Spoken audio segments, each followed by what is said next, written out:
welcome to the Mental Wellness of Teachers webinar by Middle Hall. And I hope you're all here for a good time. I hope we leave with something by the end. And I'm just going to start by introducing our speakers of today. Our first speaker's name is Otiba Ewa, and she's a psychology research student at the University of Essex, an enthusiast on psychological well-being in every way of life. She's also a teacher, social emotional learning, and a founder of the Gets Place, which is a mental health hub, and a producer of the documentary Baby Blues, The Trials of Childbirth. Our next speaker's name is Larry Oguntoye. He's a multiple award-winning teacher, a certified child trauma professional, and a social emotional learning coach. He's also a teacher trainer and a technology integration lead, a certified Microsoft innovative educator expert, and a Cambridge assessment specialist. He's also a member of the prestigious Teaching and Education Research Association and the Scientific and Technical Research Association. He's also the founder of Teacher to Reach, an SDG 4 education initiative that seeks to cascade excellence in teaching and learning via the provision of professional development opportunities to every African teacher. That's very accomplished. We also have our third speaker's name is Sharon Osa. Ms. Sharon is a seasoned teacher, an educator and learning consultant with a demonstrated history of working in the education management industry. She's skilled in teaching English as a foreign language. Oh, I used to do that too. And a curricular design, facilitation of training, Microsoft Teams, TESOL, classroom delivery, library science, and teaching English as a second language. She has worked with Corona Schools Trust Council and St. Xavier's School as a class teacher, school librarian, and diction coach. She's very intentional about mental health and has been vocal about citing the many challenges teachers encounter on the job and the need for stakeholders to pen to paper and create an enabling environment for teachers to actually function and give their best. She's passionate about teaching, but more importantly, communicating learning in a not so conventional way. That is to spark the interest in students to learn, for which she has consulted for schools within and outside Lagos. Our fourth speaker's name is Uche Manu. Uche Manu is the director of Silvercrest School, Lekki, Lagos. Her passion for nurturing children dates back to 2010 when she founded and successfully ran an after-school center where different skills harnessed and developed in children. Her passion propelled her to start a holistic school, being a dynamic visionary with a strong commitment to excellence. She decided to hone her skills by training and acquiring more knowledge, making her a professionally trained educationist. She holds a Bachelor of Arts degree in French language, a postgraduate diploma in education from the University of Nottingham, UK, Middle Hall Finishing School for Teachers, continuous professional development and classroom observation in London, UK, and is an alumni of the Lagos Business School Senior Management Program. She's an early childhood educator and a certified Montessori directress with an international diploma in Montessori method of education, and also holds a diploma in special education needs. Uche is also a travel consultant and has attended many trainings and seminars in the travel business sector. She's married to Mr. Harold Manu and they're blessed with 4 children. Our last speaker of today's name is Sarah Anyaibi. I hope I'm getting that right. Sandra is a practicing psychologist in private practice, a lecturer, and a mental health advocate, bringing awareness and solution to mental health issues in Nigeria. She's a convener of the Foremost Psychology Careers Network, practicing psychology and mental health program tailored for young Nigerian graduates and undergraduates of psychology and related disciplines. Sandra is also the founder of Psychobabble Foundation, a youth-led, youth-focused, registered, not-for-profit organization in Nigeria, providing awareness and providing affordable, accessible mental health care for Nigerians. She's also passionate and committed to building capacity in the area of substance use prevention. She's a national trainer on the Universal Prevention Curriculum for the Substance Use UPC, developed by the United Nations Office on Drugs and Crime, taught by Colombo Planned Drug Advisory Program, Sri Lanka. And my name is Enti Ofam. I am a teacher and student. I like to say I'm a student because you learn every day when you're teaching, and I'll be a moderator for today.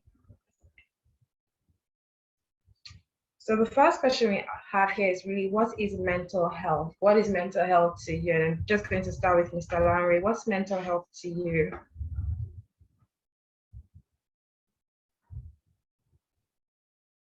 Okay, thank you so much for having me. I consider it a privilege to be on this panel. Okay, when we talk about mental health, I think the word health there, it's something everybody may be aware of. You know, the World Health Organization define health. Says health is not the absence, you know, of diseases. Okay, so when you talk about mental health, someone may think, oh, there's nothing wrong with my brain. And so you assume that you're mentally, you know, sound. So the term mental health actually considers, you know, a accumulation or aggregate of all psychological problems related to any form of, you know, isolation, anxiety, either loneliness or frustration, addiction, insecurity, depression, fears, whatever could distort, you know, proper functioning of the mind or the brain, accumulate into what we call, you know, mental health issues. So when we talk about mental health, it's generally includes the emotion or the psychological and social well-being of an individual. So to break it down, it simply means whatever affects the way we think, the way we feel, the way we act, the way we respond to situation, accumulate into what our mental, you know, health is. So in short, I think that's what I will describe mental health to me. Okay, thank you. That's actually a good definition of mental health. Anything that has to do with your well-being, psychologically, emotional, that affects how you're feeling. Yeah, it's your mental health. So I'm just going to ask another speaker, what do they think? Because we all have definitions, different definitions for what things are. I'm just going to ask Ms. Sandra what mental health means to her as a person and as an educator. All right. Good day, everyone. Thank you so much for having me again. It's a pleasure to be here. In addition to what Mr. Larry had mentioned already, I simply like to term mental health with one word: thriving, right? It's your ability to thrive in every single area of your life, academically, socially, mentally, spiritually, whatever it is you want to classify that under, but your ability to thrive and live in a community with other people properly, and, you know, you're not experiencing major challenges, or, you know, in a situation that brings you so much into a hole that you can't seem to bring yourself out from. So that is what I consider mental health, right? Your ability to thrive properly or healthily, or however you want to see it. Just use that word, thriving. That's the only thing. Meanwhile, Mr. Larry did justice to the definition and explanation of what mental health is. Yes, thank you. I'd also like to hear from Uche Monroe, because I know she's going to leave us a little early today. So I really want to hear her opinion on certain things. What's mental health to you? Thank you very much for having me. So in addition to what Mr. Lanre and Ms. Sandra said, I would just say it's generally our well-being, our emotional well-being, psychological well-being, social well-being, how we think and how we act, how we feel, how we handle stress, how we relate with others, how we make choices, everything about our well-being, how we think, our mind. I think that's my own definition of mental health. Okay. I'd also like to ask, what do we think causes mental health problems? Okay. I'd like to hear from Ella actually this Okay, time. Ella, all right. Ella hasn't said anything yet, so let's try to get something from Ella. Hi everyone. I'm so sorry I'm late. I'm actually an hour, I don't know how to say it, but it's 11 here, so I totally forgot I'm late. Okay. So I'm sorry, what was the question?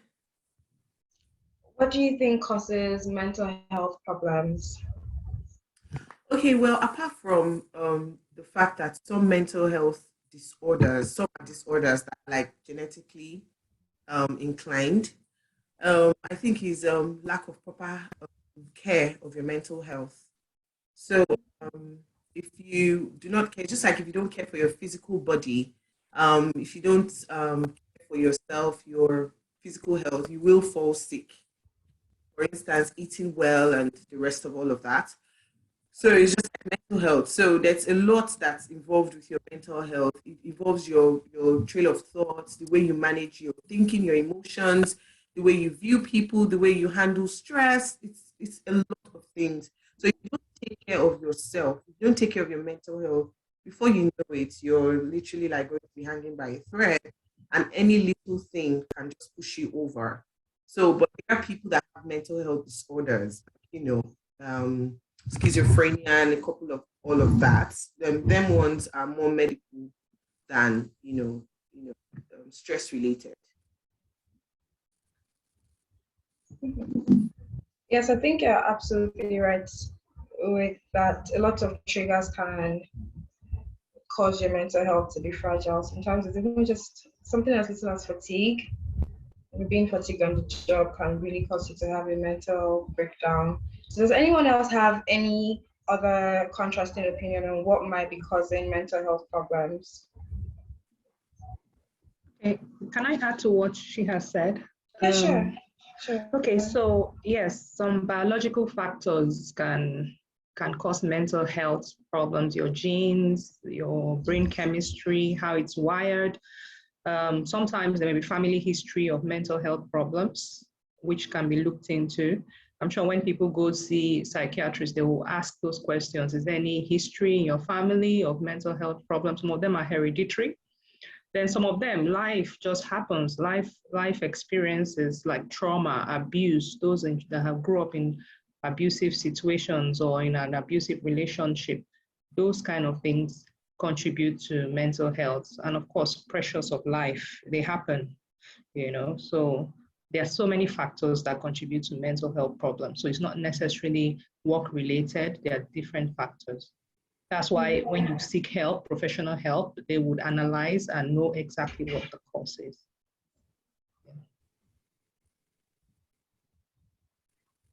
Yes, Mr. Larry, do you have anything to say? Because I saw you nodding your head. Yes, a beautiful contribution from colleagues there. So I just wanted to look at other aspects that may not be hereditary or has to do with any biological dysfunction that could lead to mental health. Something as work demand. Basically as an educator, I can tell you that a whole lot of teachers are undergoing a lot of stress. So demand at work, workload, work pattern, work environment. Actually, HSC, that's the Health and Safety Executive, actually recognize that as one of the number one causes of, mental health, distortion. Work demand, very important. And not having control at work. When you work in an environment that is so caustic, especially when you have a manager that is an extreme micromanager that micromanages your work and takes your own individual control out of the work, you get easily, stressed. And when you work in an environment without support, or you're in a family or a clique where you don't get adequate support, it could lead to, mental stress, that could actually affect your mental health. So relationship at work too, and relationship out of work, that could be internal and external. If you're talking in terms of family or in terms of work, so your work relationship also matters. So, and the role that you play, at work and facing change, that is very critical. I mean, every one of us will experience that this within 2020 to now, 2 years going in now pandemic, the whole world was stretched up because there was a sudden change that we all had to suddenly adapt to. We're hearing, new terminologies. Pandemic began, everybody understood what pandemic is. Emergency, work, emergency that, emergency meeting. All these things accumulate into stress, mental stress that we all face. So a few of these things will cause mental health disorder. Yeah. Okay. Yeah, absolutely right. Actually want to ask a question that's not on my list of questions here, but I'm just going to throw it out there because Mr. Mario has mentioned the pandemic. I would like to even say something. Yeah. Just, I don't know if I can. Yeah, sure. Oh, okay. So I don't know. This forum is actually for educators. So like Mr. Larry said, I don't know if school owners here or school management staff are here. Because like what Mr. Larry said, a lot of teachers are actually going through or undergoing a lot of stress, especially from the management or from the school owner. And I would like to point this out that if school owners can, I know a lot of school owners or management are very, how would I say, it's a one-man thingy where the owner does almost everything. But if you can invest in HR, and when I say HR, I don't just mean recruitment and payroll and all of that. I mean the wellness, stress, and psychological well-being aspect of HR, where there is adequate support for your staff. Because if your staff is stressed, if your employees are stressed, you are not going to get maximum productivity. You're just going to be getting garbage in, garbage out. You tell them what to do, and because they don't want to get into some type of trouble, they just give you verbatim what you're asking them to do. There's no creativity. There's no passion. The passion is lost along the way. You find out that you employed someone a couple of months ago just because of the passion you saw, and after a while you're like, oh, what's going on? This is not why I employed you. If you can invest in a proper HR, so that the HR is going to be like a bridge. You don't need to be the one doing everything, stressing yourself, stressing your staff, and everyone is colliding, and there's a lot of animosity in the environment before you be all toxic. So even if you don't want to invest in a proper HR, you can invest in that department where there is adequate support. There's a bridge of communication between your teachers and yourself, and where also the KPIs can also be managed. The HR does all of that. So you are where you are. You're asking for your demands, and you're getting them while your staff is also relaxed and working with enough support and, let's say, happiness. Thank you. All right. Thank you so much for that insight. I see that Ms. Sharon has her hand up, so I think she has something to say.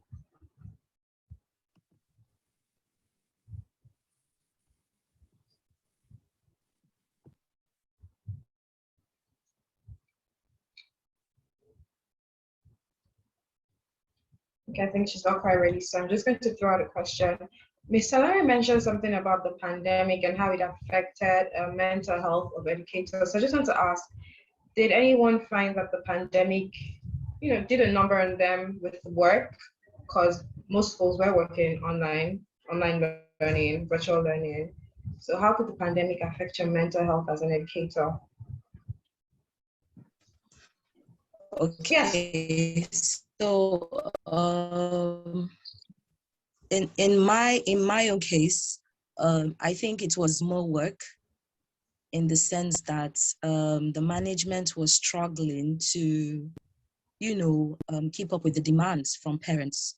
So in a bid to please the parents, I'm talking realistically here, based on what I saw and what was going on. In a bid to please parents, to keep the children engaged and involved, management actually overworked us. I was working in a school before the one I moved to, and then I went to another place. So what we did was we didn't sleep. Teachers were sleeping around 3 a.m., 4 a.m. because we were getting to learn how to use Microsoft Teams, Google Hangout, Google Classrooms, all these teaching platforms were getting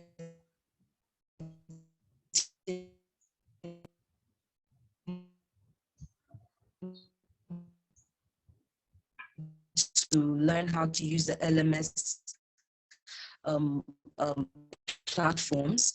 We're also getting to bounce back the reports, and they'll say, you did not do this. Okay, we've changed our minds. Let's do this for another reports. We found ourselves in departments submitting reports like 4 or 5 times.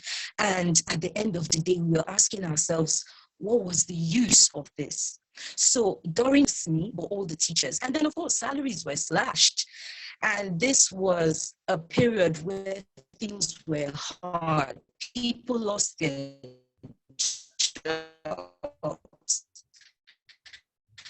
So imagine a wife with 2 children or 1 child, or a single lady, she's paying house rent, and then she has a husband who's lost his job. How do you expect them to cope? You know, I'm very vocal about hard. I'm telling you, so how do you keep up with demands when you're salary and then you still have to wake up 7 a.m. shut down? They didn't come up until after Corona, the whole episode of Corona. So it really affected my own mental health. I mean, I wasn't sleeping. And for someone who dreams, my dreams were always horrible. If it is not one person pursuing me, I'm saying it might be funny, but it was happening. I wasn't sleeping well. I wake up, my back aches, I'm grumpy. I don't know how to think well, because when you sleep well, you think well. When you eat well, you sleep well, your mind is at rest, you function well as a teacher. You will not come out and you're telling the children, keep quiet. You know, you won't transfer that aggression on them. You know, so for I'm speaking on my behalf, but I know many other teachers could relate. You know, so that's how it affected me. And I wanted to go back to the question you initially asked my colleagues. You see, there are many things that also cause mental health challenges. Someone talked about trauma. You see, when trauma is not diagnosed and you feel that, okay, this is how I am, it's not how you are. You had some trauma, you didn't know it was trauma, and now you've lived with that trauma as second nature, and then you're transferring this trauma to the children you're teaching and to your colleagues and even to your staff. Let's not leave management out of it, because management also has a lot to play here in the way they speak to colleagues, in the way you address colleagues, in the way you take their advice, their recommendations. There are people whose self-esteem is affected when you appraise them in a way that we know that this appraisal was wrong. You're not supposed to appraise me based on what you want to see. You're supposed to appraise me on the development of that child. Are the children opening up more? Are the children learning, moving from a zone of proximal development to another zone of proximal development? These are the things I think should be the wager when you're assessing, you know, teachers. But we see that most times when there is an on-the-spot assessment, teachers are always flustered. You know, they want to put in their best foot forward. And it also affects the psyche. You see someone that has been on the job for 20 years, and the person is saying, can you imagine what she scored me? She gave me a 60 over 100. Didn't I set up this place very well? Didn't I do this? Didn't I do that? So these are the things that go ahead to affect someone's psyche. And I think, like my colleague said, management should be in this meeting so that they can actually put this thing into practice. Thank you very much. Thank you so much for that. Would anybody like to add to anything she said about working in the pandemic and it affecting your mental health? Yeah, my colleague there said something about having some dreams. I think I also had to work tirelessly during the pandemic because of the nature or the kind of road I took on during the pandemic. I was a tech, a tech champion. And of course, it means that the workload for techie teachers or tech coordinators was actually on the rise. Practically, my laptop was on 24 hours a day. I had to keep burning generators. I had to sit, on one spot. In fact, I had to change everything in my house. I had to do with the office, get a new set of table and chair to make me comfortable. And I was having dreams that time too, dreams. But my own dream was not something pursuing me. I was teaching in my dream. Yeah, teaching in my dream, yes. So I had a kind of, I was re-traumatized based on that. Third week of February this year, okay, the third week of February, I taught in my dreams for practically 4 hours. I'm serious. It was horrible. It was a horrible period. Third week of February. So all through that week, I was extremely very tired. In fact, I shared it with my students. Why are you looking so tired? I said, I taught in my dreams. Yes. For you to know the kind of trauma that teachers who have one or two stories, related to work-related stress, it affects one's mental stability and makes you just want to lose your mind. The second thing I want to add to that is, as the scripture says that if you are defeated in the days of adversity, it means that your strength is small.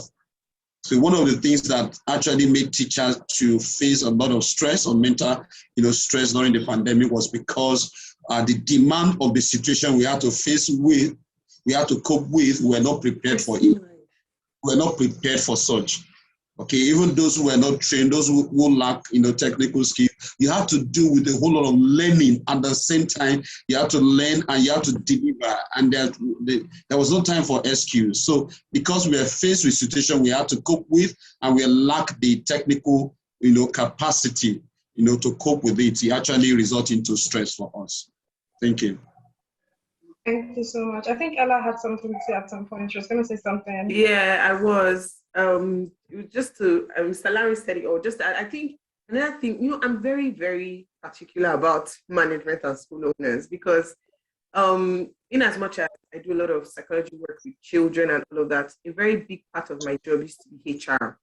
So the support that the teachers were supposed to get, they did not get it because Google Classroom and Zoom were, for me, I feel like it was alien to a lot of people. There was no, I don't know if they organized any form of, forums, but with the school that I was working with, there was no forum organized for teachers to actually learn. It was more like learn on the job. There was no support for them. Then another thing that I can't remember the person that spoke, her name that spoke earlier, she said was finances. The teacher salaries were slashed, and I totally understand that because maybe fees too were slashed as well. But if teachers, even if the transport was low, because I know a lot of schools, they're not coming to school, they're not spending money, but they're spending money on data. Mr. Larry just said now that he had to change some of the furniture in his house to create an office space. A lot of us, like personal lives were kind of like encouraged because when you're working from home, your personal life, there's no boundary, there's no limitation. Everything is like all add up, all moved on together. There was no support for that. Then the monies were slashed. And if your money is slashed, when you're still almost doing the same thing that you're doing on a normal day when you go to work and spending more money because some of teachers go through public transport and they don't spend as much on data. Like, I don't know if data was provided for teachers that are on this forum, but the teachers that were in the school that I was working for, money was not provided for data. It was like the transport you use for your data. So there was no support. There is no way all these things would and someone's mental health will be affected. Finance has a lot to do with mental health because when you can afford things, when you cannot do what you're supposed to do, and there's no time to do any other thing, to do any other side hustle because you're literally in front of your laptop from 7 a.m. in the morning till 4. And some parents, they don't have any closing time. They are texting you on WhatsApp. They are calling your phone. We're sorry. And some of the parents didn't even know how to use Google Classroom to upload assignments and the rest of it. So they needed your support. There was no like IT that was designated. Okay, you know what? If you need any help, this is the number to call. It was still teachers that were being contacted. So in the midst of all this, will I call it a mess? Because it's a lot. You don't have time for nothing, and your money, that is enough to affect anybody's mental health as far as I'm concerned. I think the next question is going to be, as educators, do you think that there is anything that can be done to avoid like a mental health breakdown at work? What can your employers do? What can your co-teachers do? What can you do to avoid like the mental burnout in the workspace?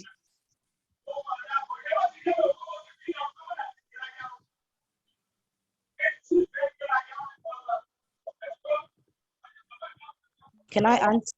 Yes, sure. Okay. To be honest, there was a video I put out, and someone on Twitter said that I failed to add money as a motivation. You know, in that video, I was talking about things that can help your brain, boost your brain, right? Foods that can help you boost your brain. And I mentioned several foods. And this person on Twitter said, I failed to mention money. And I laughed because, to be honest, money is a motivator. No matter the passion you have as a teacher. I mean, 10 years working with passion. To be honest, passion is not going to pay the bills. There will get to a time that your passion will be questioned because you don't have that enabling environment for that passion to thrive. Passion is just like a seed, and you place that seed on the ground. That seed is not going to germinate. It needs to be placed in the soil with water, with sunlight, with oxygen for it to thrive and grow. It's the same thing with passion. So what are the things that can help mental health? For me, first of all, management, boards of trustees and management need to work on the salary structure of teachers. I mean, someone was also telling me while working in the school that, look, Sharon, if I get a job elsewhere, even as a shoe shiner or as a house boy, this is someone who is in his 50s, and they're paying me times 2 what they're paying me here, I will do it with all passion and dignity. What's that trying to tell you? That passion for teaching will be dropped over that which can sustain him and his family, so that he can also build passion in that job as a boy, house boy. What am I saying? First things first, what is it that makes teachers happy? That is going to answer the question. Mentally, what is going to make a lot of teachers happy is when you increase their salaries, when you give them motivation for the work they're doing. Motivation, a pat on the back, a healthy environment, a non-toxic environment. By toxic, I mean, she has a doctor's appointment and there is a standing teacher for her, and she's asking you for a day off to go and see the doctor, and you're telling her she cannot go. Why can't she go and take care of herself? I have been in situations my colleagues fell down, they passed out on the job. They lost babies on the job. Not 1, not 2, not 3, not 4. I've been on the job, someone was carried to the hospital. Or when they were coming back from a student's trip, the man passed out at the airport because the stress was too much. And so some of them don't even want to go on trips with the students because they'll be nannies to the students. So we're talking about financial motivation. Look into that. Let it happen. Let someone who has been working, standing for hours, developing lesson plans, working on the curriculum, revising and reviewing the curriculum, going on trainings out of pockets. Let that person feel among to be part of the vision of that school. And then you now look into having mental health put in place by ways of esteem. You raise the esteem of your teachers. Oh, you bring a suggestion. You're asking me for suggestion as a teacher. And then I bring the suggestion, and that suggestion is not used. Why do you want us to bring suggestions? So most times you find your teachers keeping quiet at meetings. It's not that they don't know what to say. They know what to say. They know what to do. But the thing is, you're not listening. They are the ones on the field. They are on the ground. They are the ones, they are your eyes and your ears. How do you want to push a school forward when you don't listen to your teachers? So you know what? When you ask for recommendations, they keep quiet. They won't say anything. Now you want to run your school. Oh yeah, run out now. Do you get? So one of the ways you can help mental, because teachers know what is good for them. I think most of us do. We will eat healthy, we will eat fine and all that. You use money to buy fruits and vegetables, right? You use money to take care of yourself. Go to the spa, okay? So when that is sorted, then you talk about making an enabling environment for teachers, such that when they stand in front of their students, they are confident. They are confident, they can speak, and their students, can have a parley with them. When they're using differentiation to teach, they're attending to all sorts of learners, high achievers, low achievers, using different differentiation methods to reach the students, and the students are pumped and psyched and they're good to go. And they don't forget their teachers. Also, how do you treat your teachers? Such that the parents know how the management, the schools treat the teachers. And that's why they don't have respect for the teachers. So these are the things. There are a lot of factors that really improve mental health. But I'm just, touching on the few that comes to mind. These are the things that can help. And then teachers also, you need to also take key interest in your health. Check your BP. Have a nurse or a sick bay in school that caters to children and to teachers. So the sick bay is not just there for the children. The sick bay is also there to take care of the teachers. If they have a headache, if they want to rest for 15 minutes, right? If they just want to sit down and just rest before the next class. And then during your appraisals, how objective are you with your teachers when you appraise them? Many times, teachers will tell you, you cannot get 100. Who says so? If you get 100, it doesn't mean that you're best at the job. It means that there is motivation for you to do better.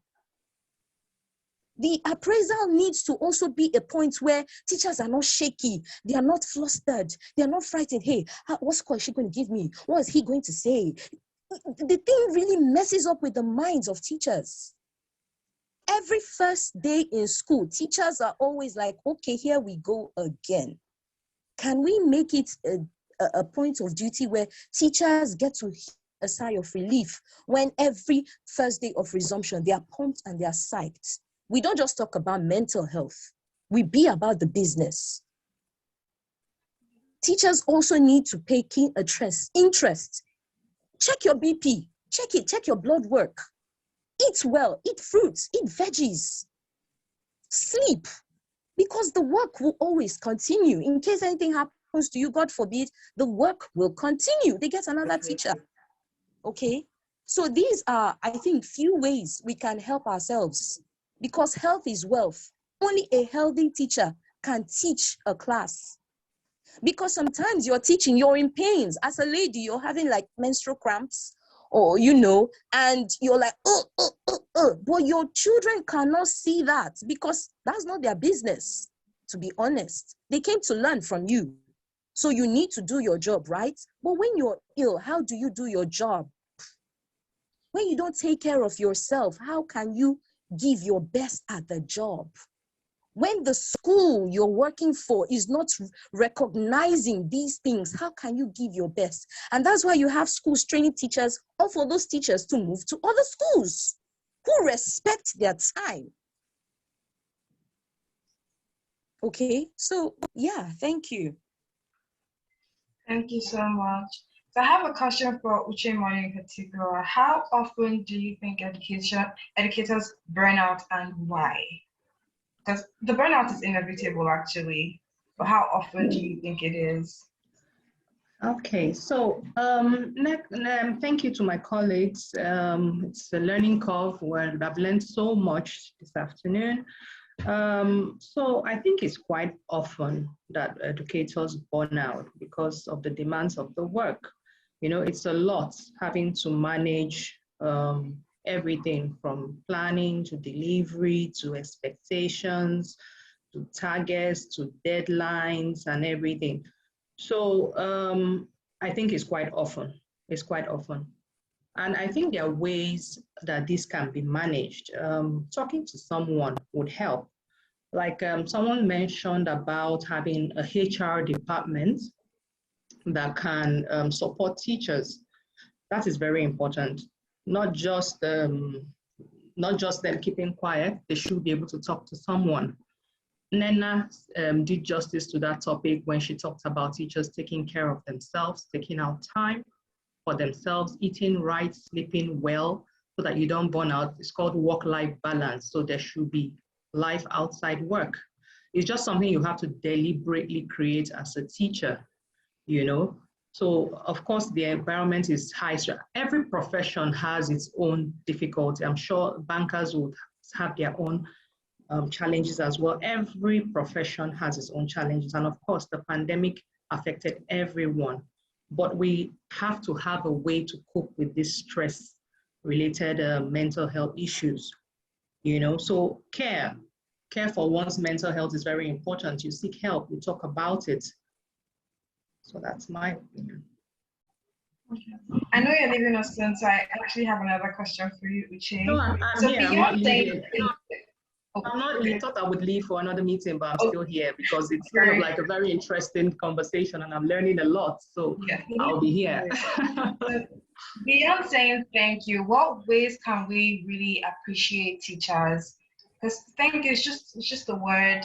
Sometimes teachers need to see action, they need to see a better workspace. What do you think employers can do beyond saying thank you? Yes, someone mentioned financial reward, which is very important. People get motivated with finances. If the school management can afford it, yes, why not?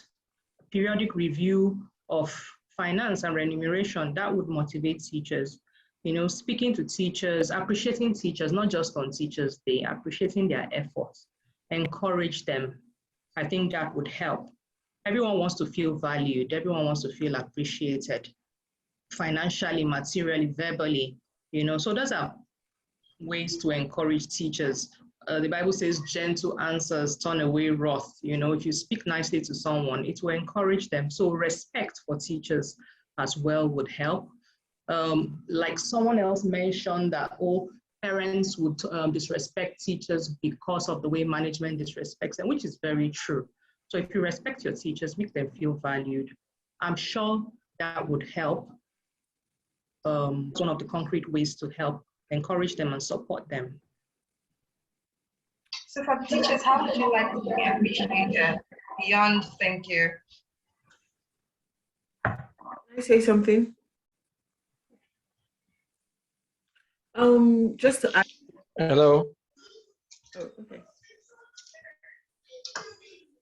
Hello. Can I speak? Yes, I think so. 18. Yeah, sure. Okay. Yeah. I think I just want to add something to what has been said so far, especially about the teachers' mental health. I want to talk also from the leadership point of view. For every teacher here, I think probably you may get to the position of leadership as well one day, or probably you are already in the position of leadership. And I think the place of leadership is to always create support for the people they lead. I have had the opportunity of meeting with school leaders. I'm not talking about the owners of the school. I'm talking about the managers, the principals, and all of that. And I find it always difficult to understand why leaders always complain about their followers at every point in time, talking about how difficult it is to actually get teachers to do what they're supposed to do and all of that. I have been in a position of leadership, and I think what is lacking is the support that leaders give to their staff. I'm not even talking about the owners of the school. It's between the person that is the middleman between the owners of the school and the teachers. How do you treat your teachers? How do you present your teachers to the owners of the school? That's one of the things that is causing a lot of burnout among teachers. And I feel that when we give ourselves support, even as teachers, within the teaching team, you see people trying to pull another person down and all of that. When there is no collegiality, when there's no teamwork, those are things that affect when there is collaboration, everybody believes that they're a member of a team, they're a member of a family.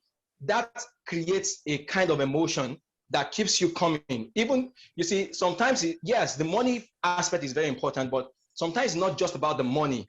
It's about the fact that there's, all of this is born out of stress. And stress is emotion. It's based on the emotional atmosphere that is created within an environment that determines how stressed you are. Because, of course, when you enjoy doing something, even if you work on it for hours, even psychology makes us believe that when you have the right emotion attached to what you are doing, you really feel stressed, even doing it. Now, if we can create more collegiality among us as teachers, I'm very sure it will also help in terms of our mental health. And another thing that I feel schools should begin to look into is creating fun days for teachers. I don't think it is too much if at least one day every week, teachers can also relax and have fun. Our work is too serious. We get too serious with lives, too serious with work, too serious with students, that is even difficult for students to see teachers have fun. And these are things that affect and burn us out. If it is possible, I believe that teachers should always be able to have at least some days of fun within one day of fun within a week, within a month or something that will help them relax, have fun and chill, rather than get stocked up and tie and all of that at all times. So I think fun is an activity that keeps the stress away. And I think that could be introduced to schools as well. These are the things I wanted to add. Thank you. Thank you. That's actually a really great idea. At my former school, we used to have a day off every month.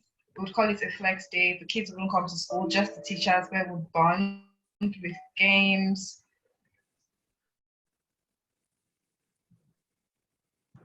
Hello? Hello? Can anyone hear me? Yeah, we can hear you. I think we lost her momentarily. Before she returns, just to add to, the cause of burnout, when you say something is burnout, it means that the capacity that was there is reducing gradually, just like a candle, burning, and the candle is going down.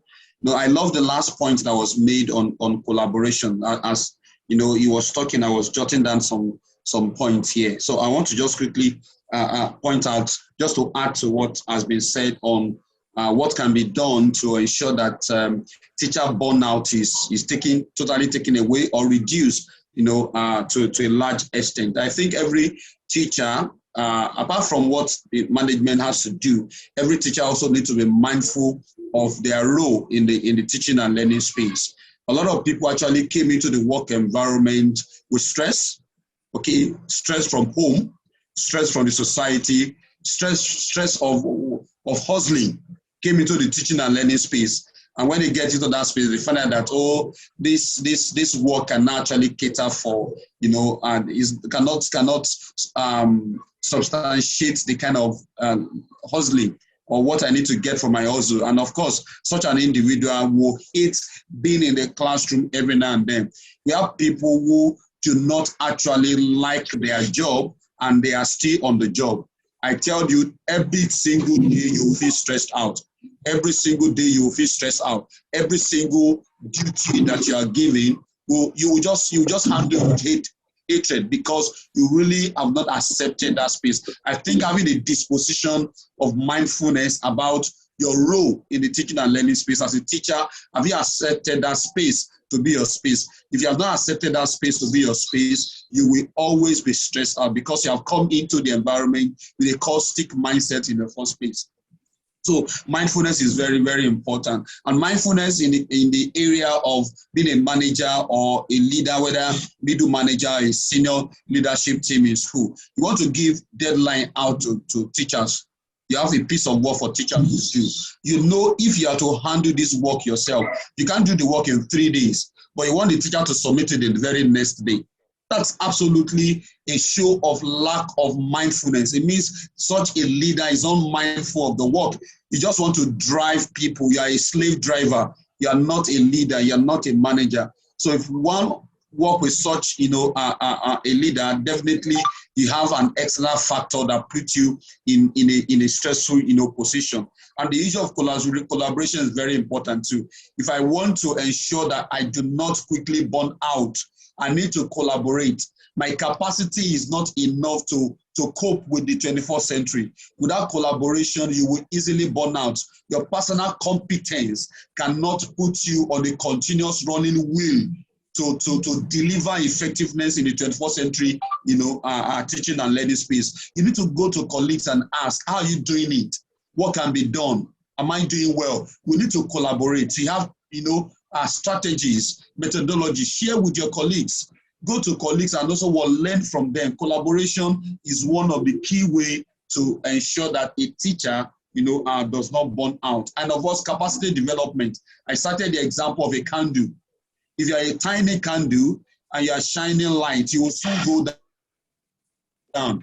But if you see a very robust candle, when you see candles being lit, tiny one, robust, big candle, one will easily not burn out. So why am I using that analogy? You need to develop your capacity. I need to develop my capacity as a teacher.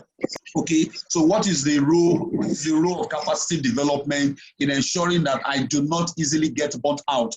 If I know I do not have capacity for a piece of work that is given to me, I need to speak out. I need to use my teacher's voice to let my manager know that I cannot handle this thing.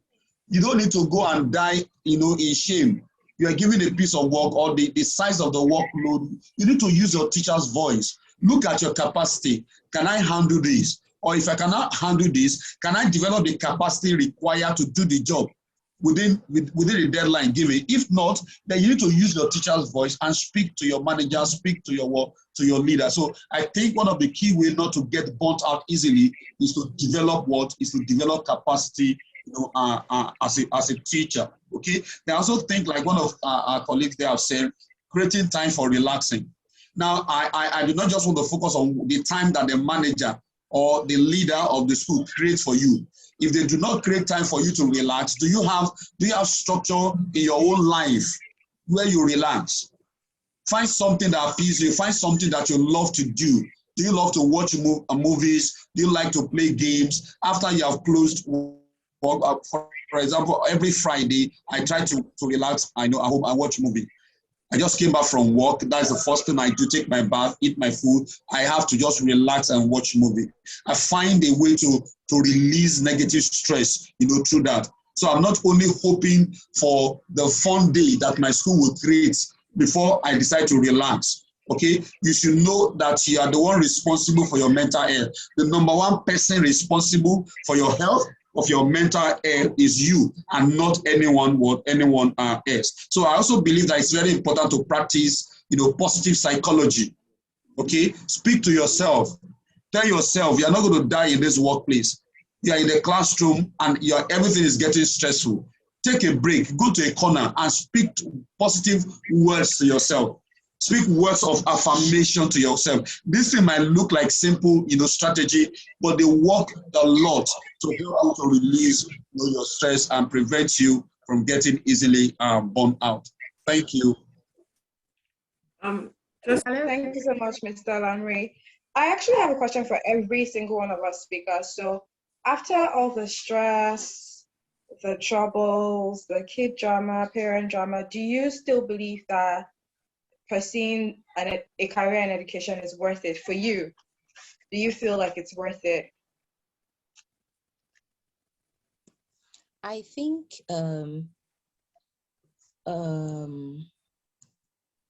it's worth it. I'm speaking on my behalf because what actually got me into education is not anything external, but more of an intrinsic, motivation to impact knowledge. And so I can teach anything, simplifying it in or watering it to the best, steps as possible. So I think, you know, um, anything that leads you to lead people compromised. So for those who can hear me, I think it is based solely on intrinsic motivation, just to be out there, just to do what you're supposed to do, just to get people to learn because of the value that you place on education. It is worth it. It is worth it because, a lot of people need to be taught and taught well. A lot of people need to be taught by good teachers. A lot of people need to understand that teaching is not bad. It is just the enabling environment that is needed so that teaching can be fun, teaching can be awesome, teaching can be very engaging, So, like one of my colleagues said, he said, one of the ways to help with burnout is to motivate. What are they for? What? Spoilers. How do we sort this out, please? It's been compromised. Sorry, I think. I'm working on that now. I've enabled the waiting room, so anyone who's joining now will be in the waiting room. Okay, Okay, okay, guys. Thank that's you. fine. Thank you so Okay, so much. that's fine. I just frustrated. Thank you. Sorry. So one of the ways that you can help yourself with burnout, I'm going to push this to anyone who's the librarian here, or teachers, everybody. What I did in one of the schools I taught in was to look at what my teachers would need in a library. So what I did was to get courses that will help them, psychologically, health-wise. I got books, I got CDs, video CDs, I got magazines, right? So when they come into the library, there's a teacher's corner. I created a teacher's corner so that during their free time, they will come, just the AC is facing them, and, the couches are all nice and well set up. They just pick a book. Oh, I picked something on June 12th. It was a book that was illustrated. So June 12th was illustrated. It was not a serious book.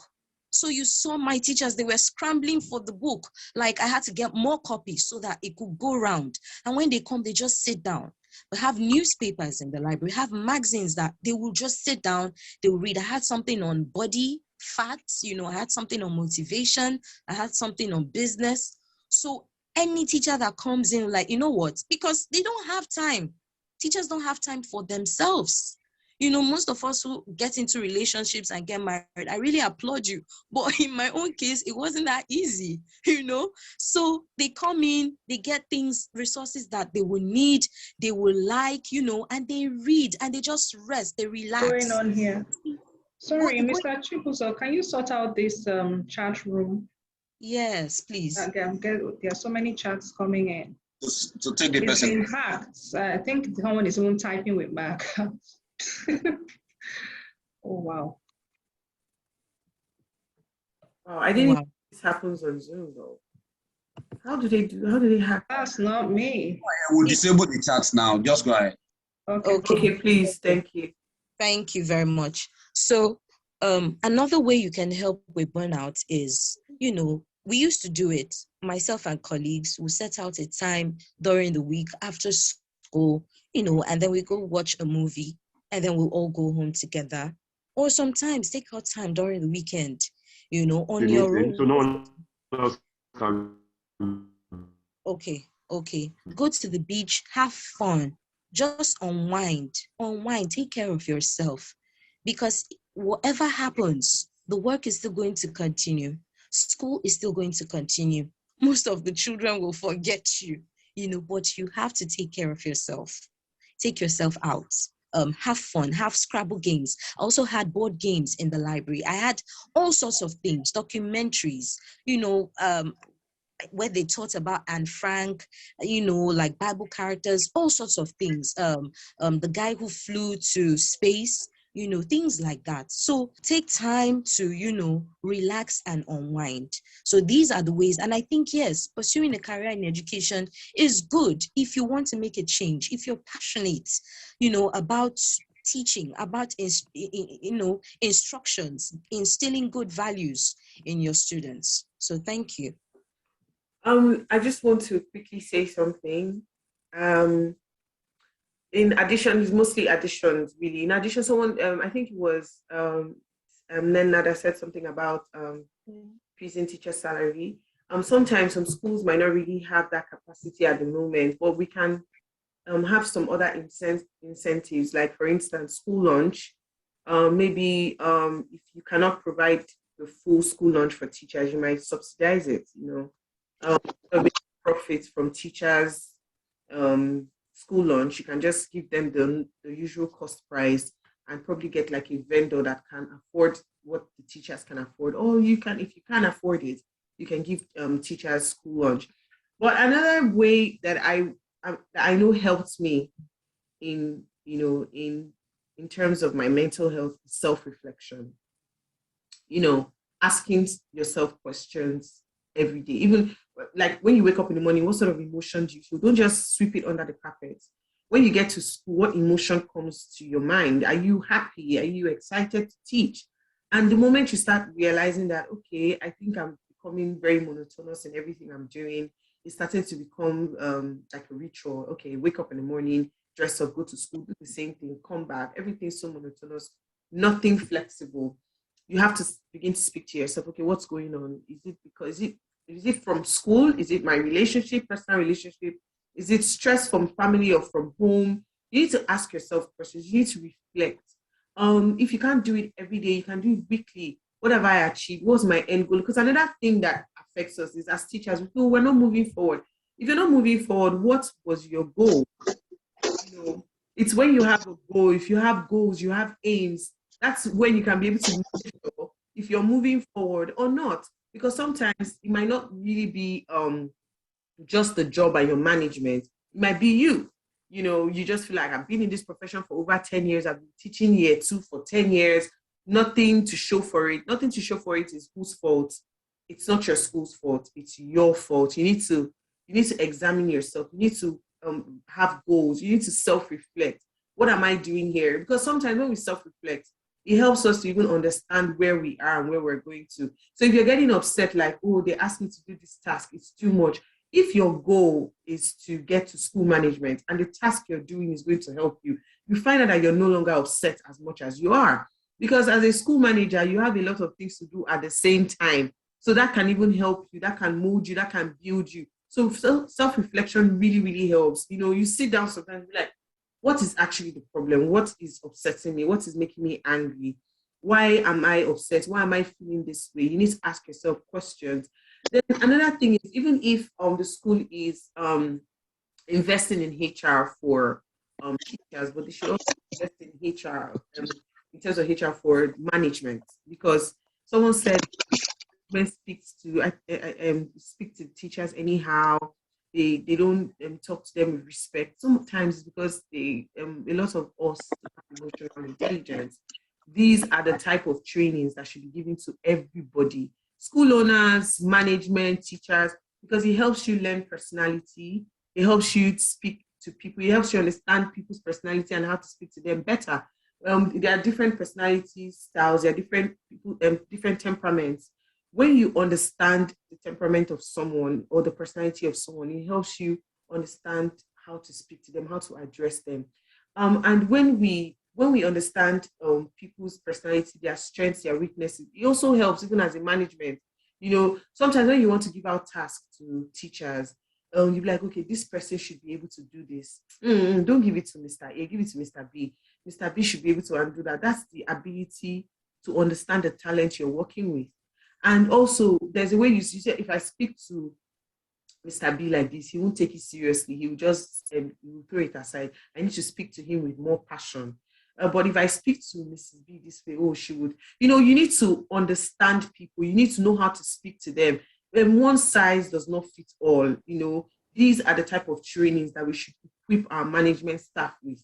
Don't just throw them into the jungle. You don't even know where they're coming from. You don't know what's going on at home. You have no idea where their personality lies. Even in recruitment and selection, when you're selecting someone for a role, it shouldn't be, oh, he has taught in this big school or that bit. It should be based on the test that you've given them, and not just the usual English mark. There should be some type of psychometric test that should be given to staff as well. It helps you to evaluate them properly, know where their mind is, where their goals, their aspiration. It helps you to even select them for the best role. If you give a teacher, someone that is interested in teaching English, if you give them like in clubs, the role of maybe homemaking, and the person is not really a homemaker. Like when I mean homemaker, the person is not domestic by nature. You just put a figurehead there. But when you give it to someone that is very passionate, based on the psychometric test that you've obviously you have the ones that are that would fit each role. You can be able to tell, okay, this person should fit this role. That in terms of talent selection, recruitment selection, and all of that. We need to be very intentional when we're employing. We need to be very intentional when we're distributing tasks as well. I had one teacher in one of the schools that I used to teach in, because I don't just teach, I do a lot of emotional intelligence, social emotional learning and all of that. And I remember that this man was very, very admin-like. He would leave his class and would rather do an admin job. Go around and be, you haven't signed your papers, you have not, and they kept putting this man in year 6. And the year 6 children were stopping. In fact, at some point, they now made him, when there's this exam that people write, year 5 children write to move to year 6, and the children that don't pass remain in year 5. So the year 6 children can go to secondary school. They now moved him to year 5. They let him be with those children. So it was kind of like a stigma. You're in this man's class, you're not that intelligent, because he didn't have time for his student. And I said to the head teacher, I said, sir, can you put this man in admin? He is very, very hands-on when it comes to admin things. And really and truly, he was, and it's almost like he became more happier. He was doing the job better than even the head teacher. We need to be very sensitive with things. It's not, oh, he's not doing just sacking. He might be better in another role. We have just put him in a wrong. Maybe he thought he can do that, but you have put him. And someone that has the knowledge of teaching would be a good administrator in a school, because he can tell when things are wrong, lesson plans. You don't just bring someone that has been an administrator in an environment, in a normal organizational environment, into a school. Even when the teachers are making mistakes, they can't tell. So far, it's not part of the things that have been listed that is the wrong way of doing things. And, these are the things that we have to be intentional about. So I've mentioned self-reflection, recruitment and selection. I'm very, very hands-on in terms when it comes to HR. Your HR is a proper HR department. It would help you in so many ways. Bring support in other things. Suggestion box. The HR person picks out the suggestions, has conversation, looks through it. Okay, what do we do? How do we do this? And speak to the school owner and all of that. All of this would help. Thank you.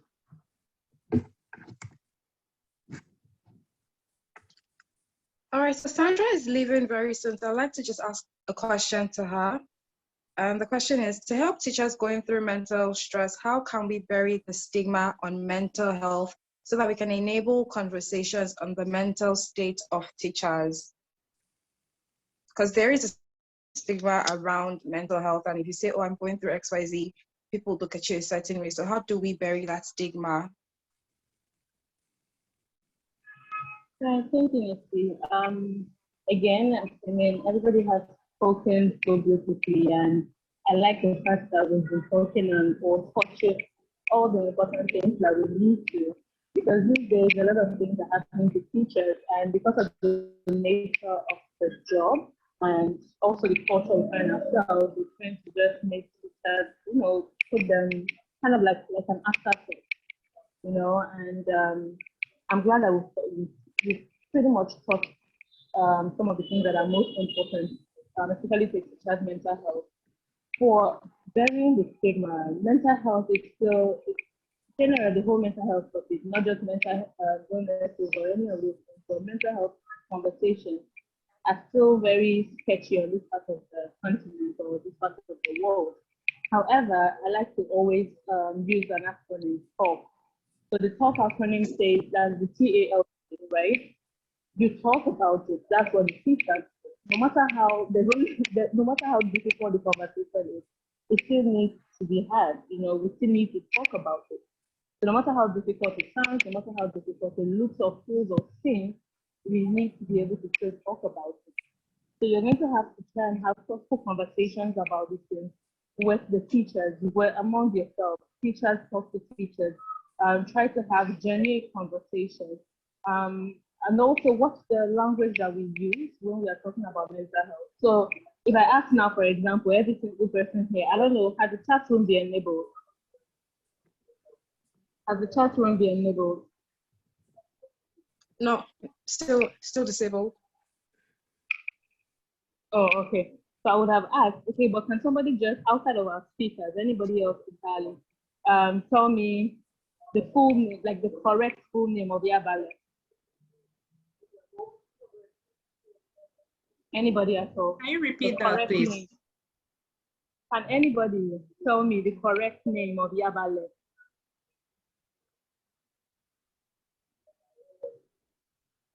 Anybody at all?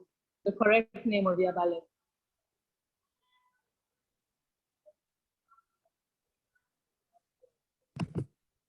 Psychiatric hospital. I think it's psychiatric hospital. I think there's a neuro in front of it. I used to actually go there a lot. So I think there's a neuro in front of the psych. Yeah. Yes. Am Thank I you correct? so much. I think we are about how many on this call? Over 44 of us on this call. And it took us how many minutes for somebody to actually respond? It's called Federal Neuropsychiatric Hospital, Yaba. Now, with our culture and because of the way mental health came into the country, people would just say Yabale. And automatically, that has a negative accent to it already. People are like, oh, you need to go to Yabale, you need to do this. But a lot of people don't even know the correct name. A lot of people don't even know where Yabale is. They have no idea where that is. Right? It's Federal Neuropsychiatric Hospital and it's directly opposite the Yaba market. So why do we call it Yabale? If you've been in there, you see how beautiful the space is actually. So it's things like this, when we're having conversations, we're talking about certain things, the kind of language we use, it makes other people kind of feel apprehensive about certain things. It makes people feel uncomfortable. Also having conversations, for example, you have a friend who you think may be suicidal or something. People would do everything in their power to actually avoid asking that person, are you having suicidal thoughts? Because somehow they think that someone or asking someone if they have suicidal thoughts mean or somehow just directly implies that you are giving them the idea. No. Asking someone directly, how are you? How are you doing? Can you talk to me about it? It goes a long way because it shows that you genuinely care about this person. It shows that you care regardless of the situation. And it's not just asking, how are you in passing? You have to ask and wait for a response. Genuinely mean it. Among your colleagues, how many people, among the teachers you have around you, how many of them do you ask, how are you doing? That you're asking, how are you, but your legs are already moving away.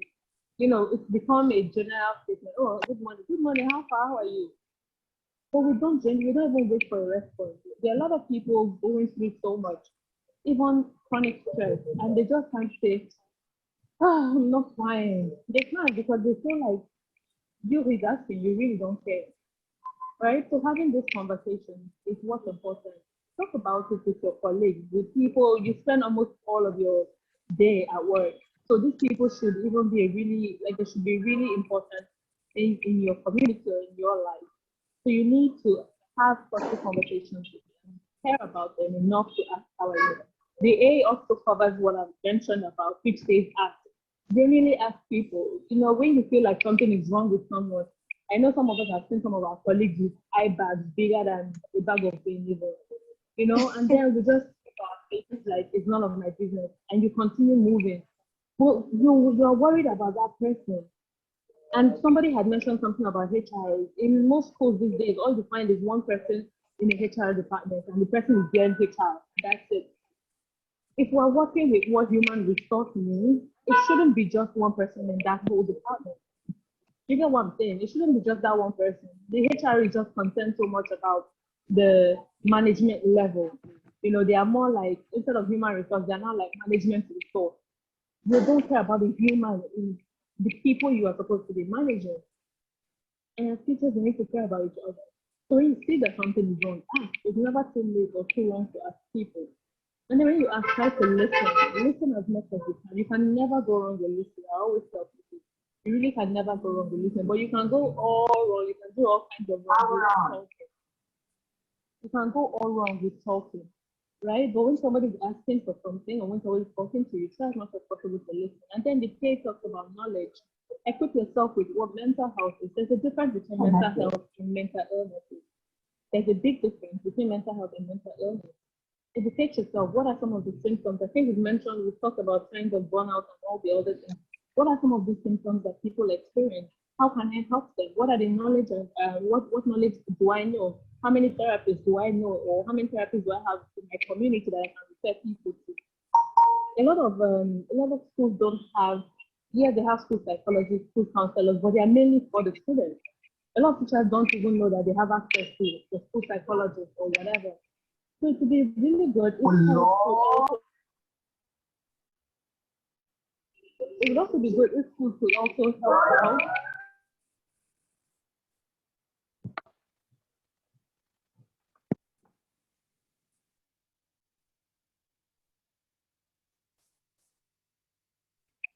Sorry about that.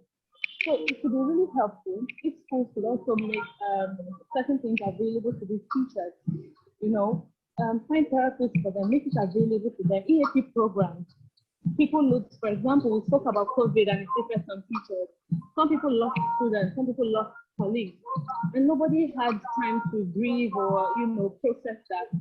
Even losing your favorite colleague, not in terms of death now, but in terms of the person left or the person got fired or something, that is also grief in its own way.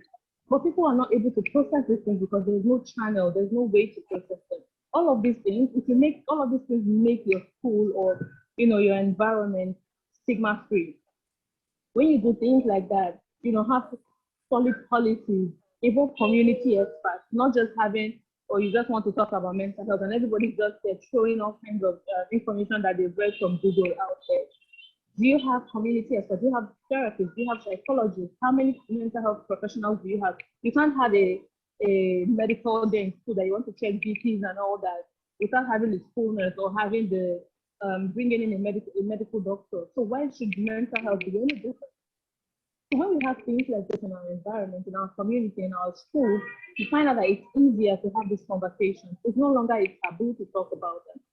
I see a lot of, I'm also a lecturer, I'm also a teacher. I see a lot of students who struggle with maybe anxiety and the rest, and teachers are not even aware of these things. They don't even know that these things are actual problems. They're like, all these children, these are all the excuses they give not to attend classes and things like that.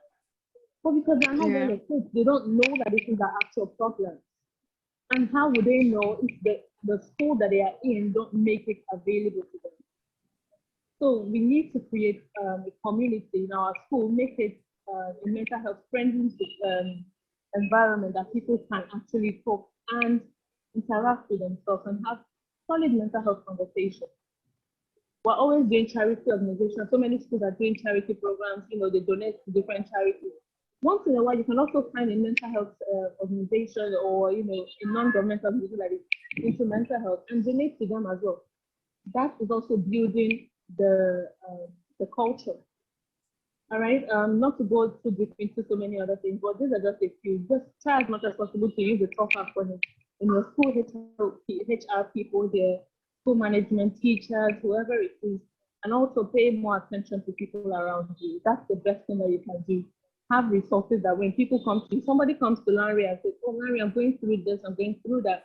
Can you help me?" Even if Larry won't take that person in, or but the fact that he maybe has two, three therapists, two, three psychologists, other people that you can refer that person to make him of good resource to them.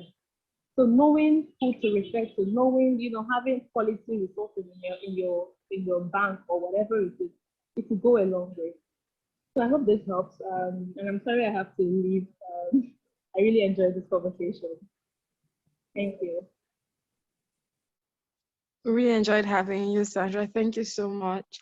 So the next question really is, as an educator, what are the signs of mental stress that you have seen educators exhibit, and how do we really manage them?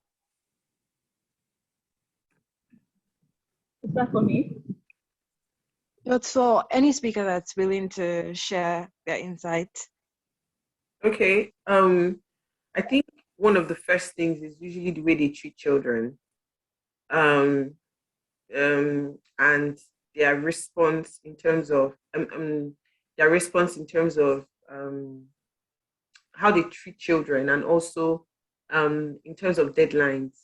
If you have a teacher that's very up and doing, and when it comes to deadlines, the person has regressed, or the work is no longer as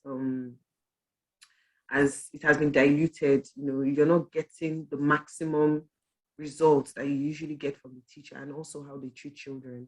They're easily very irritable. And you see, or when you get to their class, there's no longer effective class management, and they're easily irritable. I think that's one of the first signs that I notice. They're easily irritable, and their work, there's no maximum results as it used to be, even in meeting deadlines.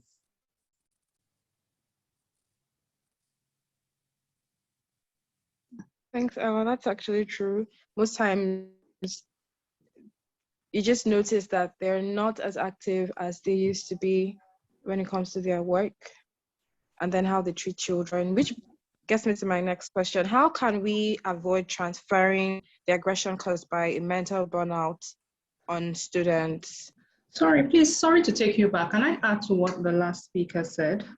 So apart Yes, you from can, the sure. transferred aggression, you also find being ineffective at work, loss of interest, lateness to school, lack of motivation, low energy. You just find out that maybe the teacher is unhappy, they're silent, they don't want to speak up, So some ways to manage that can be just taking out time. Like someone mentioned, going to the school clinic, just go lie down for a few minutes, or speak to your colleagues, speak to someone about it, seek help. It's always important to speak up, because sometimes you just assume that the school management should know, school management should do this, school management should do that. If you're not speaking up, how would people help you? So you may want to take advantage of the wealth of resource and the relationships you build in the organization to help yourself, Sorry, can you go on? What was the question, please? Yeah, so the question was, how can we as teachers avoid transferring aggression caused by mental burnout on students? Okay. I think first of all, the teachers should be aware of how they feel, understand that the frustration they're facing is not a fault of the students. You need to be self-reflective, find out what's going on with you, do some research online, speak to health professionals, attend webinars like this that are very informative. I'm sure this link will be put out there for people to watch. Listen to this over and over again so that you can understand your situation, understand when you need help and how to seek help. You go online, Google is rich with resources, find out how to seek help on mental health. And then another thing is goal setting. I think to be organized as a teacher is very important. Set goals, use planners, set goals for everything so that you are not overwhelmed. And another way the school management can help is when you're planning for the term, it's good to plan along with the teachers as well, so that they are part of the process. They set the deadlines, they know what should be on the calendar. And there's structure. If there's structure, the expectations are clear, there's clear structure, clear guidelines in the school, I'm sure that would help teachers plan better. If everybody has a teacher's calendar, they know their due dates, they know their targets, they can be proactive and plan ahead. That way, I think that will reduce the burnout, not things just changing and rules changing as they go. Clear expectations are set, clear structures, procedures are set, everybody follows through. And of course, we can't emphasize the benefits of work-life balance. When you leave work, what do you do? Do you have a life outside school? Are you part of a faith-based organization? If you're a Christian, do you have a church where you go to? Those things help. Living in Nigeria alone is very, very stressful. Everything is not the fault of the school and the management. The country alone is enough to give anybody mental health issues. When you come, especially in Lagos, you come out, you're faced with the traffic, you're faced with no light, you're faced with diesel increase, you're faced with so many things. So sometimes everything is not just about management, this management, that. The country itself is not encouraging. So of outside school, is there something else you can do? Go to church, lean on the word of God, have scriptures, self-meditate. Someone talked about positive affirmations as well. Those things help. So you need to work, we as individuals, not just teachers, because other people would listen to it apart from teachers, we need to be deliberate and intentional about taking care of our mental health. Always speak up. I'm sure we have family, we have friends, apart from outside school. Now I'm talking about family members, colleagues, friends, a trusted person you can talk about how you're feeling. Sometimes all we need is just talk therapy. It's not as if the person will bring solution and solve all your problems. The school management probably will not be able to solve everybody's problems. Everybody has problems, so talking to someone about it, talking to a pastor or a sister or brother in church, that would help. Praying, that would help. Nigeria, they say we're very religious people, but why won't we be religious people when that's what we anchor everything on? If you're not religious and if you're not prayerful in this kind of country, how do you survive? So I think those things help. And then making time for physical exercise. I read somewhere that physical exercise helps a whole lot with, helps our mental health. So every Saturday or anytime after work in the evenings, you take a walk, you jog, those things help. Attend parties, go for social activities, have a life outside school. It has to be deliberate. It's not just go to school, come back, being very monotonous. You need to be deliberate about your mental health, And then if you need to see a psychologist or a psychiatrist, make out time. I feel another way is that school management can give teachers access to HMO, and not just any HMO that can cover mental health for them to be able to see a psychiatrist, not just the basic one. The basic HMO probably won't cover that. So a robust HMO should help. So that's my little contribution. And again, I want to say something about finance. Someone mentioned, oh, money is a great motivator. But again, there are ways to find something else to do outside of one's work. It's called a side hustle. People can find something to do online. There are so many ways to make money online now. So we can't just depend on one source of income. In the country we live in now, we can't all depend on one source of income. People should find alternative sources of income as well. That would help. It can be on your phone. People sell on WhatsApp now. People do link ups. There's stock trading online. There's so many things to do online. Attend seminars, attend webinars on how to make money outside of your salary. It doesn't have to take off all of your time, but that would help. Multiple sources of income, so that people don't just get disgruntled at the place of work and feel that management should carry all their problems, both the ones that are not caused by the school environment, but the ones that they came with. Someone mentioned, was it Larry who mentioned people that don't like their job or not passionate about it? That's not the fault of the school management. They don't just like the job. So there are so many factors. Thank you. Thank you very much, Uche. So we're going to start taking some questions from the audience, and I see that Nelly has her hand up. So please, Nelly, you can speak. Good evening, everyone, or good afternoon, rather. I'm so interested in this conversation because I'm also a school leader and a teacher as well. And over the years, we've seen cases of teachers leaving the educational sector. I think since the lockdown, there's been a high rate of altruism where teachers are just leaving the educational sector. And it's worrisome because right now, the educational sector is even lacking those very good teachers who are supposed to move our children forward educationally. Now, I have a question for the last speaker who says teachers can have extra sources of income. How do we balance having extra sources of income when I work in a school where I have to leave school at 5 o'clock and be in school as early as 7 a.m. the next morning? We know of so many schools in Lagos like this. And then my workplace is very far from from home.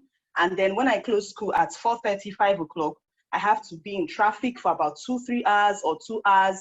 And then I get home tired. What kind of advice would you give a teacher who has or who faces this kind of situation every day? Thank you very much, Nelly, for your contribution. That's Lagos life. It is so stressful. I feel so sorry for people that have to do this every day, get into the traffic and all. There's little or no time to do anything.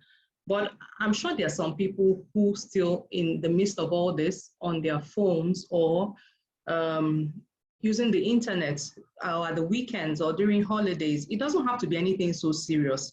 It may be as little as being a middleman for someone who sells something, because I know someone that I buy shoes from, for example, all she does is just hook me up to the person in the market. She puts it on her status and I pick what I want and she does the hookup and she gets a little, no matter how little it is.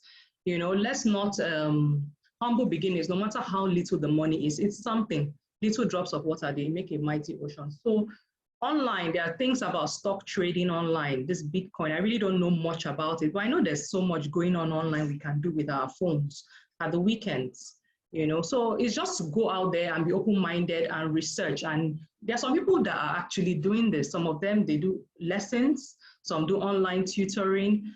It depends on what you're interested in, really.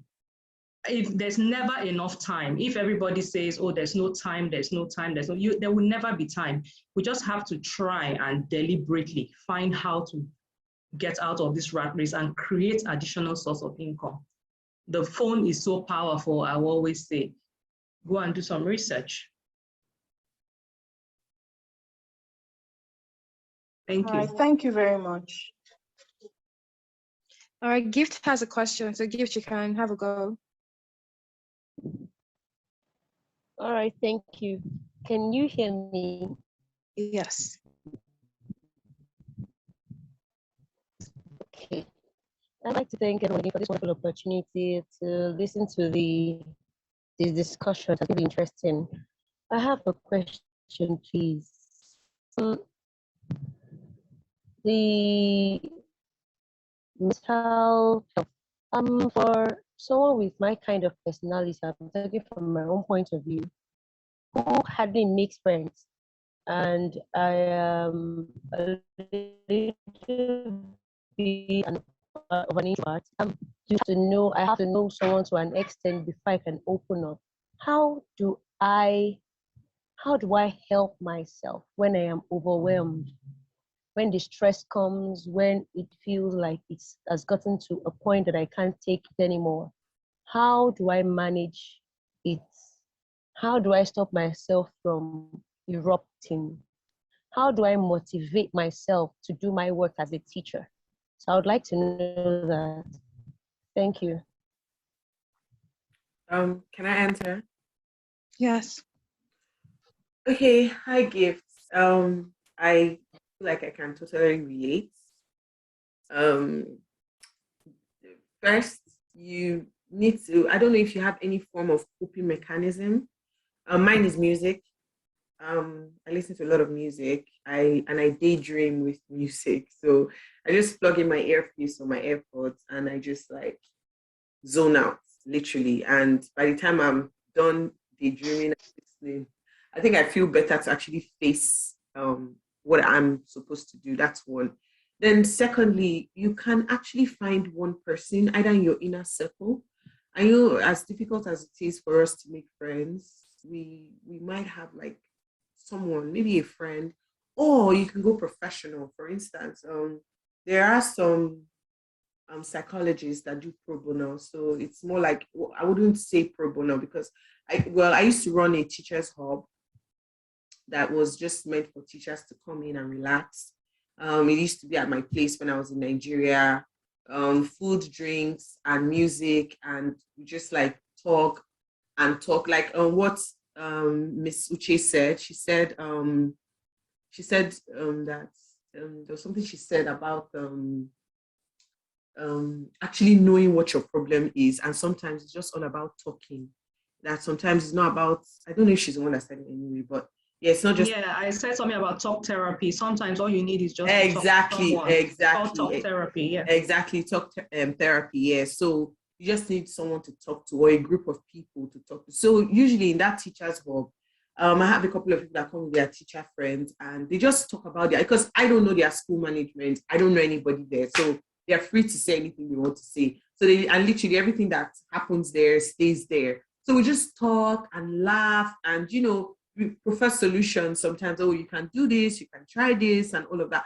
But I would say you should find an inner circle or someone you're very close to. That's usually the easiest because you can be able to pour out yourself to the person, or you can look for groups on social media. There are a couple of groups, there are a couple of hubs that you can just like send a message to, and you just have someone there up and running, ready to speak to you, and obviously your inner circle. And one thing I know is sometimes your friends, even if you're a friendly person, I feel like those are even the ones that really go through a lot because everybody always just thinks they're all right and you don't know to even talk to someone to even express themselves. So it's not your personality, yes, has a role to play in terms of the way you communicate with people, but it doesn't really, it shouldn't hold you back. You should be able to, well, I say fight for your life, more like, because it's more like I need help. So you need to just come out of your shell. And if you're someone that you're very closed up, you don't like to talk to people about your problems because you're not sure, I think those hubs really help you because nobody knows you there. And you can always have a burner account. I've helped people create burner accounts before. You just have your burner account. You just pour out yourself and you get real help, like professional help, really, from those hubs. And if you need any of them, I can point you to that direction. It helps you to talk about your relationship personally. Like, there's so many people that I have spoken to. I've never met them before. I probably would never meet them. I don't know how they look. So that's also a way. Then obviously your coping mechanism. Yeah, look inside. What do you do that gives you that space to actually think? I love music. I just plug it in and I just daydream about where I want to be. Even if I don't have the money, I just daydream. Unwind really. And sometimes when you unwind, you realize that the way you feel is not even that deep. It was just that moment. You just need to relax and just give yourself that me time, really. Sometimes you need a me time. Can be under the shower for a long time. If you have a bath, you can be in your bath and listen to music and just think. And I want to go spiritual. You can think about the good things that have happened to you and be thankful. It helps you to appreciate your journey and where you're going to. I don't know if this helps. Can I ask a question to the last speaker? Yes, I like the fact that you said be thankful for the good things happening. That's one way to cope with stress. Be happy for the blessings in our lives. But I want to ask a question regarding this group you talked about. But are there no risks attached to being part of these anonymous groups? For sometimes we may be seeking help, and we don't also want to get into the wrong groups as well. For someone the lady who asked the last question, gifts, she says she likes to be by herself. She doesn't really want to talk to people and all. There's a risk of getting wrong information as well. So how do you manage that risk? Yes, that was why that's online very true. Mm-hmm. That's very true. That's why I actually said I could point out, because there are hubs that are, I wouldn't say certified. They're not just like random people. They're professionals. Okay. Everybody knows about mentally aware. Okay. Okay, so that's what I just wanted to know, that yes, they're actually the right place they're actually certified. It's not just like random people. Do you understand? Okay. Okay. Sometimes it's a space of a couple. Okay, just like now we're in a group. But why I talked about the burner accounts is like sometimes people don't want to know that they are the ones seeking help, maybe because of the stigma, or they don't want people assuming their lives. Like, you know, someone going through issues in their marriage, and they don't want to see them and just, you know, immediately judge them by what they're going through. So they can have like a burner account and go into such spaces, like the way we're all talking here. Someone might just with iPhone and just be like, okay, I'm going through this in my marriage, or I'm going through this in my education or in my relationship. And everyone is like giving advice. It's not just like one-on-one. Sometimes if one-on-one, when you start to seek their help, you understand? But most of the hubs I'm talking about, they're not just like random. They're actually certified people that have helped people professionally already. Yes. Okay, in addition to what you said, I would like to also say Gift can also get a mentor. That helps. You get someone who knows more than you, someone you look up to, someone you trust, someone who has been where you desire to be. It would help a lot because you get to learn from their wealth of experience. There are so many mistakes you probably make by talking to just anybody, but someone who knows what to do. It's good to identify that person, build relationships, solid relationships with people like that know more than you, that can help, and speak to them. You go up to them and say, oh, this challenge I'm facing, what would you do in a situation like this is what I'm facing.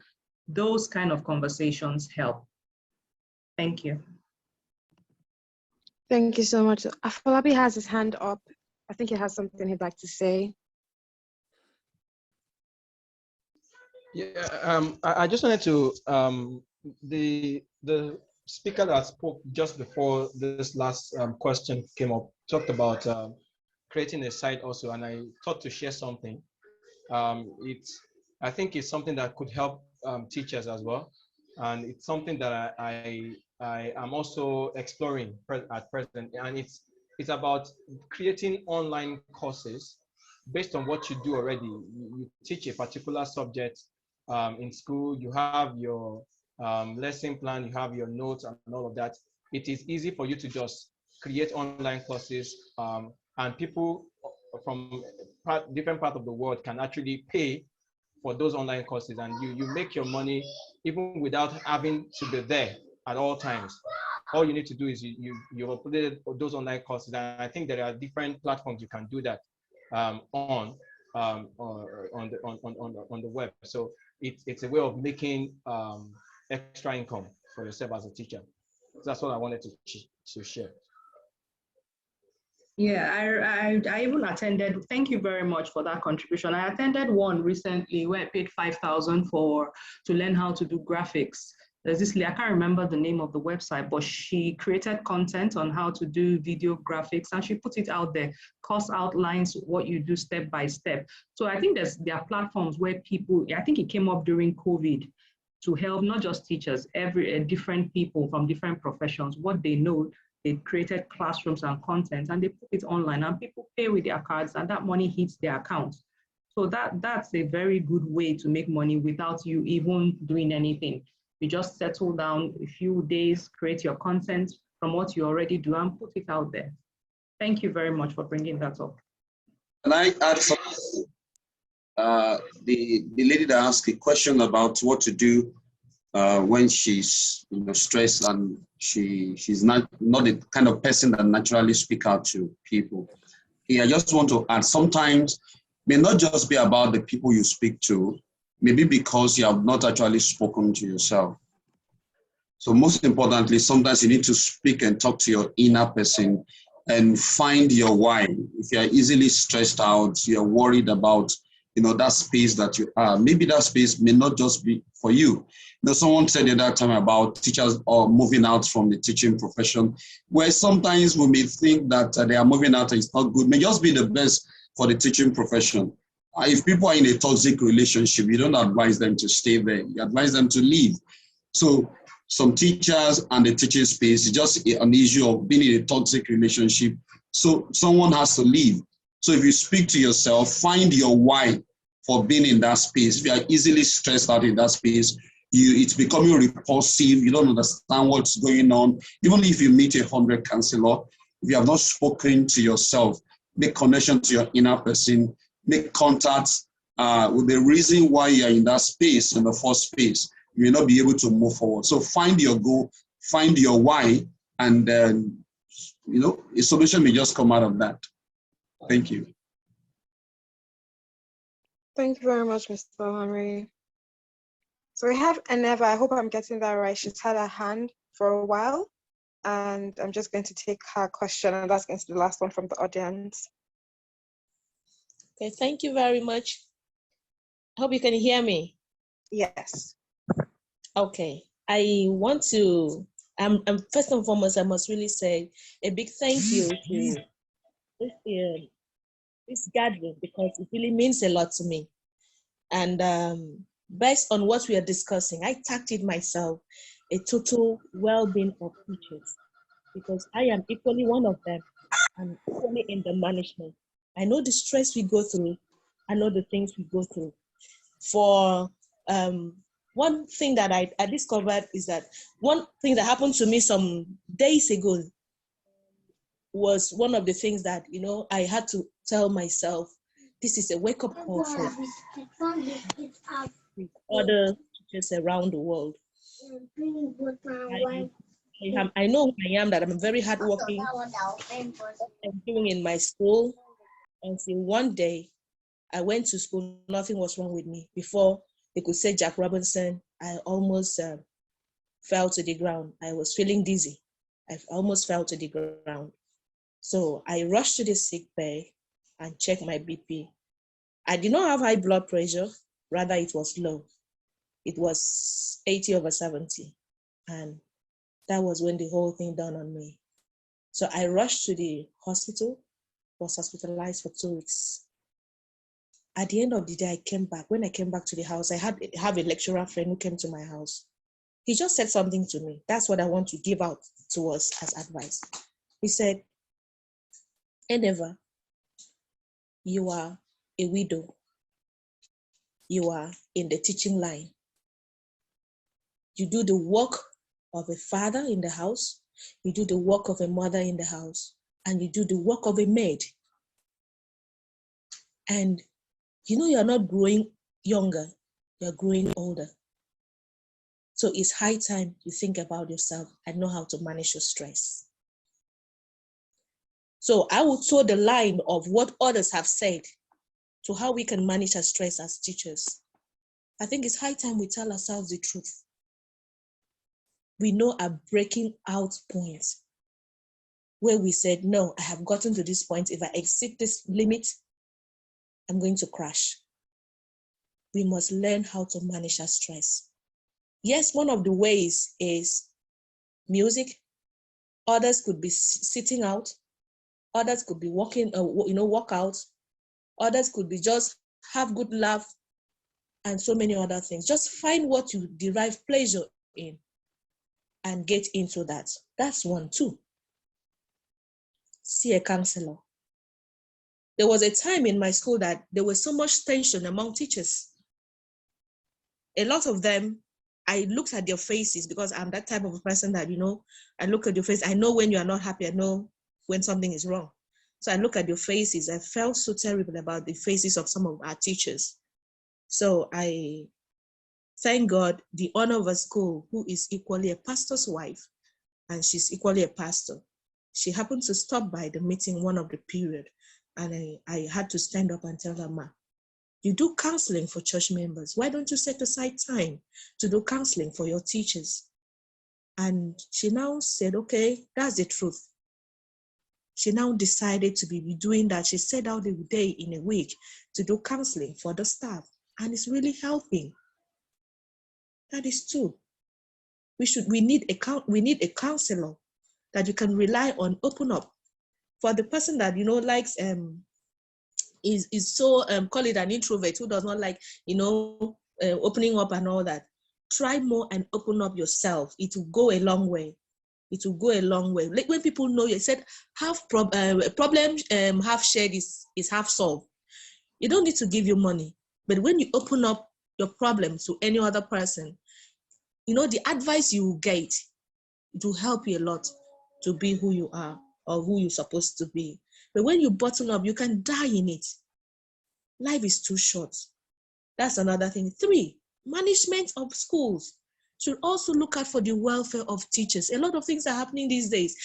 I don't know if it's happening in other places, if you guys too are equally seeing it too in schools. A situation whereby management don't even care anymore about the welfare of the staff. All they care about is the customer, which are the children and the parents. Children will do wrong things, a teacher will caution, a child will take it home, and the parents will take it to the school, and the school will now give it back to the teacher. Will not even want to have a second thought of if what the teacher did was right or wrong. And in this era of no cane on a child, it's becoming something else. A child will just go light on a teacher, and the parents will just come to the school, and the management will take a decision on the teacher just like that. All those things will make the teacher to know the teaching profession in fact, it will make it is no more palatable. So that's one of the things that really has gotten into the neck of everybody. I'm saying it because of what I have seen. I have seen a lot. I've seen a situation, a child purposely do something and the teacher cautioned. He said, "Is that all you can do to me? Beat me now. Try it. Or it's just to report you and you're out of the system."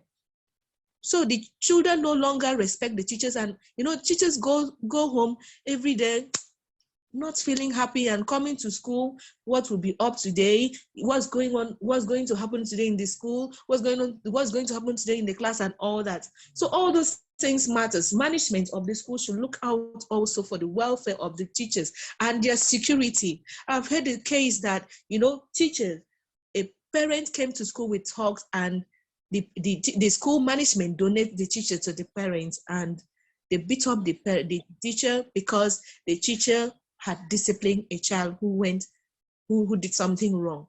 And when it happens like this, other teachers looking at it, they're not happy about it. They're leaving the teaching profession. In fact, they're just leaving it to just run the school the way you want to run. You want us to give it to you the way you want it, no problem, we'll give it to you the way you want it.